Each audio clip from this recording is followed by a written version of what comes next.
حضرت موسیٰ علیہ السلام ایک دن جنگل جا رہے تھے کہ انہوں نے ایک چراوے کی آواز سنی۔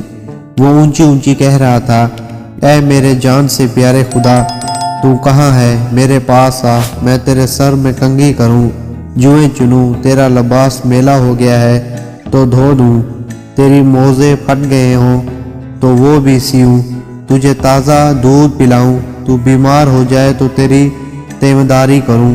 اگر مجھے معلوم ہو کہ تیرا گھر کہاں ہے تو تمہارے لیے روز گھی اور دودھ لایا کروں، میرے سب بکریاں تم پر قربان، اب تو آ جا۔ حضرت موسیٰ علیہ السلام اس کے قریب گئے اور کہنے لگے، ارے احمق، یہ باتیں کس سے کر رہا ہے؟ چراوے نے جواب دیا، اس سے کر رہا ہوں جس نے تجھے اور مجھے پیدا کیا اور یہ زمین و آسمان بنائے۔ یہ سن کر حضرت موسیٰ علیہ السلام غضبناک ہو کہا، ارے بدبخت، تو اس بیہودہ بکواس سے کہیں کا نہ رہا، بجائے مومن کہ تو کافر ہو گیا۔ خبردار، ایسے بے معنی فضول بکواس بند کر، تیرے اس کفر کے بدبو ساری دنیا میں پھیل گئی۔ ارے بے وقوف، یہ دودھ لسی ہم مخلوق کے لیے ہیں، کپڑے کے محتاج ہم ہیں، حق و تعالی حاجتوں سے بے نیاز ہے، نہ وہ بیمار پڑتا ہے، نہ اسے تیمارداری کی ضرورت ہے، نہ اس کا کوئی رشتہ دار ہے، توبہ کر، اس سے ڈر۔ حضرت موسیٰ علیہ السلام کے غیظ و غضب میں بھرے ہوئے یہ الفاظ سن کر چراوے کے اوسان خطا ہو گئے۔ وہ خوف سے تھر تھر کانپنے لگا، چہرے زرد پڑ گیا اور بولا، اے خدا کے جلیل القدیر نبی، تو نے ایسی بات کہی کہ میرا منہ ہمیشہ کے لیے بند ہو گیا اور مارے ندامت کہ میری جان ہلاکت میں پڑ گئی۔ یہ کہتے ہی چراوے نے سرد آہ کھینچی، اپنا گریبان تار تار کیا اور دیوانے کی طرح بھاگنے لگا۔ حضرت موسیٰ علیہ السلام اللہ تعالیٰ سے ہم کلام ہونے کے لیے کوہ نور پر گئے تو خدا نے فرمایا، اے موسیٰ، تو نے میرے بندے کو ہم سے جدا کیوں کیا؟ تو دنیا میں جدائی کے لیے آیا ہے یا ملاپ کے لیے؟ خبردار، اس کام میں احتیاط رکھ۔ ہم نے اپنی مخلوق میں ہر شخص کی فطرت الگ بنائی ہے، ہر فرد کو دوسرے سے جدا عقل بخشی ہے۔ جو بات ایک کے حق میں اچھی ہے دوسرے کے لیے بری ہے، ایک کے حق میں تریاق کا اثر رکھتی ہے وہی دوسرے کے لیے زہر ہے، ایک کے حق میں نور اور دوسرے کے حق میں نار۔ ہماری ذات پاکی و ناپاکی سے مبرہ ہے۔ اے موسیٰ، یہ مخلوق ہم نے اس لیے پیدا نہیں فرمائی کہ اس سے ہماری ذات کو کوئی فائدہ پہنچے، اسے پیدا کرنے کا مقصد یہ ہے کہ اس پر ہم اپنے کمالات کی بارش کریں۔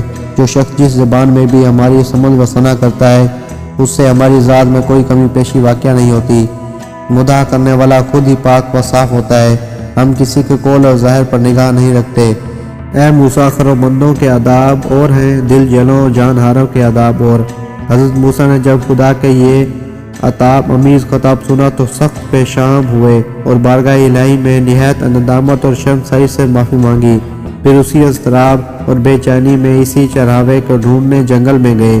صحرا و بیان کی خاک و چھان ماری پر چراوے کا کہیں پتہ نہ چلا، اس قدر چلے کہ پیروں میں چھالے پڑ گئے، لیکن تلاش جاری رکھی، آخر آپ سے پا لینے میں کامیابی ہوئی۔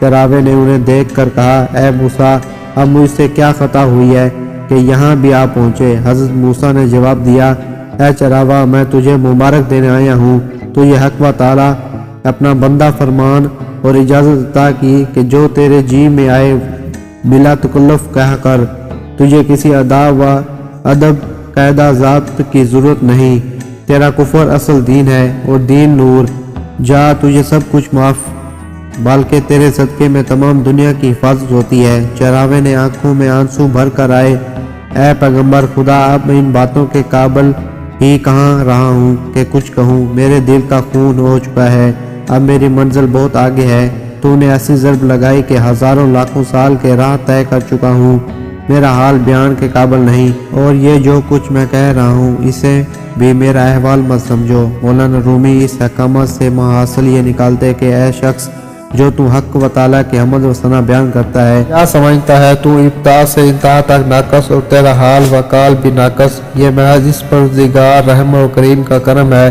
کہ جو تیرے ناقص و گندے تحفے کو بھی قبول فرماتا ہے۔